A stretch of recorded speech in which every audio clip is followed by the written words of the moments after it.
வணக்கம் நண்பா. நாம இந்த வீடியோவில் பார்க்க போகிறது கேட்ஸ் அண்ட் டாக்ஸ். இந்த படத்தோட மூவி ரிவ்யூ தான் பார்க்க போகிறோம். இந்த படம் இப்போ தமிழ் டப்பிங்கில் அவைலபிள் தான் இருக்குது. இந்த படத்தோட ஒன்லைன் எடுத்துக்கிட்டீங்க அப்படின்னா, ஒரு பூனை கூட்டம் மொத்தமாக சேர்ந்து நாய் கூட்டமே இருக்கக்கூடாது அப்படிங்கிற ஒரு எண்ணத்தில் வந்துட்டு செயல்பட்டு இருக்கு. இதனாலன்னா நாம தான் வந்துட்டு இந்த உலகத்தையே ரூல் பண்ணணும். ஸோ இந்த மனுஷங்க நாய் கூட வந்துட்டு ரொம்ப ஜெல்லாக வராங்க. அதை எப்படியாச்சும் நம்ம தடுக்கணும்னு வந்துட்டு ஒரு பூனை கூட்டமே வந்துட்டு காத்துட்டு இருக்கு. இந்த சமயத்தில் தான் ஒரு அழகான ஃபேமிலி, ஒரு அப்பா, ஒரு அம்மா, ஒரு பையன் வந்துட்டு இருக்கான். அவங்க ஒரு நாய் வளர்த்திருக்காங்க. அந்த நாயை பூனை கூட்டம் வந்துட்டு சுற்றி வளைச்சு அந்த நாயை தூக்கிட்டு போயிடறாங்க. ஒரு நாய் கூட்டம்லாம் சேர்ந்து அந்த நாயை காப்பாற்றி வேற ஒரு இடத்துல சேஃபாக வச்சிடறாங்க. இருந்தாலுமே இப்போ இந்த வீட்டில் வந்துட்டு ஒரு நாய் வந்துட்டு பாதுகாப்பு வைக்கணும்னு நினைக்கிறாங்க. அப்படிதான் வந்துட்டு நம்ம ஹீரோ டாக் வந்துட்டு என்ட்ரி ஆகிறாப்ல. அவர் பேர் தான் வந்துட்டு லூன்னு வந்துட்டு வச்சிருக்காங்க.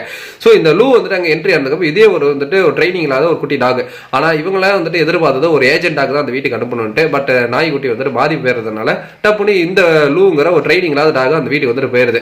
எதனால அந்த வீட்டுக்கு ஒரு பாதுகாப்பு வேணும் அப்படின்னா, அந்த வீட்டில் இருக்கக்கூடிய அப்பா ஒரு விஷயம் வந்து கண்டுபிடிச்சிட்டு இருக்காரு, ஒரு மருந்து.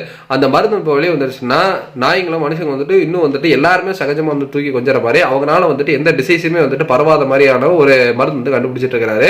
அந்த மருந்து மட்டும் வந்துருச்சுன்னா இன்னுமே மனுஷங்க வந்துட்டு எல்லாருமே வந்துட்டு நாய்களோட வந்துட்டு பயங்கரமா ஜெயிலிடுவாங்க. ஸோ அந்த மருந்து வந்துட்டு வராம வந்து தடுக்கணும் அப்படின்ட்டு பூனை கூட்டமே வந்துட்டு ட்ரை பண்ணிட்டு இருக்கு.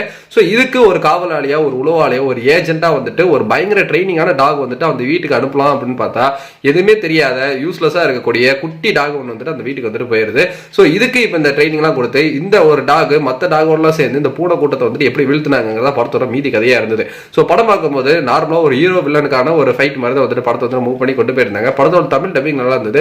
கூட்டமா நாய்களுக்கான அந்த ஒரு ட்ரைனிங் ஆகட்டும், ஸோ அவங்க யூஸ் பண்ற சிஸ்டம், அந்த கான்ஃபிகரேஷன், அவங்க யூஸ் பண்ற டெக்னாலஜி, அது பூனை வரதெல்லாம் வந்துட்டு முன்னாடியே வந்துட்டு சொல்லி தெரிஞ்சுக்கிறது, இதெல்லாம் பார்க்கும்போது வந்துட்டு ரொம்ப டிஃப்ரெண்டா வந்துட்டு யூனிக்கா வந்துட்டு அமைச்சிருந்தாங்க. பூனை சைடு எடுத்துக்கிட்டா அந்த ஒரு வில்லன் குரூப், அந்த ஒரு பூனை கூட்டம், இங்க வந்துட்டு ஒரு பூனை வீட்டுக்குள்ள வந்துடும். ஸோ அப்போ அந்த டாக் சமாளிக்கிறதாகட்டும், அந்த பூனை வந்துட்டு பண்ற சேட்டைகள் ஆகட்டும், எல்லாமே வந்துட்டு ஃபேமிலியா ஒரு சின்ன பசங்களோட நீங்க பார்க்கும்போது ஒரு ரசிச்சு பார்க்கறமான ஒரு படமா தான் எனக்கு இந்த படம் வந்துட்டு இருந்துச்சு. நீட்டான ரன் டைம்ல 1.25 மணி நேரம் போனதே தெரியல. நீங்க இந்த படம் பார்க்கணும்னு ட்ரை பண்ணீங்கன்னா தாராளமாக இந்த படத்தை வந்துட்டு பாருங்க. நன்றி, வணக்கம்.